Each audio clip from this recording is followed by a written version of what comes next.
السلام عليكم ورحمة الله وبركاته. أهلا بيك عزيزي مشجع الكرة المصرية الساذج الجميل اللي ضحك عليك في كل مكان. قال لك مرتضى منصور استقال. أوي أوي يا جدعان بتصدقوا؟ ده مسلسل. الراجل اتحبس وخرج ومسك. الراجل كان بيتفاوض على قرض ب 300 مليون وهو ملوش أي صفة في النادي. فما تحسوناش إن إحنا عايشين في حتة بعيدة. تعال قرب اقول لك، مرتضى منصور هيرجع تاني هو عياله، خليها في سرك.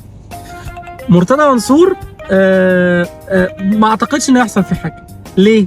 لان انت لو عايز تصلح المشكله مش مرتضى بس، المشكله في اتحاد الكوره اللي اتهزق وتهان واتشتم واتقل الادب عليه وقال لهم انا هسجل اللعيبه وسجلها.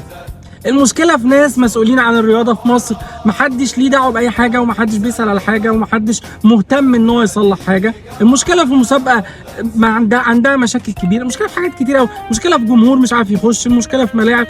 فانت ما تختزلش مشكلتنا في مرتضى منصور وتقول لي ان هو مشي فخلاص كده المشكله اتحلت والدنيا بقت حلوه وهنصيف وهنطلع لا، مش مرتضى منصور بس. مرتضى منصور كانت مشكله كبيره، بس اللي خلق مرتضى منصور هو سيستم رياضي كروي فاشل. خلينا نقول فاشل عشان خاطر الرقابه. فهو السيستم لو ما اتغيرش هيتخلق لك بكره مرتضى تاني، بس وبسيطه وسهله. فما تختزلوش الموضوع في مرتضى منصور. دي حاجه. الحاجه الثانيه، في كلام ان الاهلي خلاص والحمد لله ولك الحمد يا الله ان احنا بنخلص مع المهاجم، فنبوس ايدينا وش وظهر. يجي اللي يجي بقى، يعني يجي اللي يجي بقى. لو جابوا باك ليفت ولبسوه رقم 9 وقال لك ده بيلعب مهاجم، انا شاري.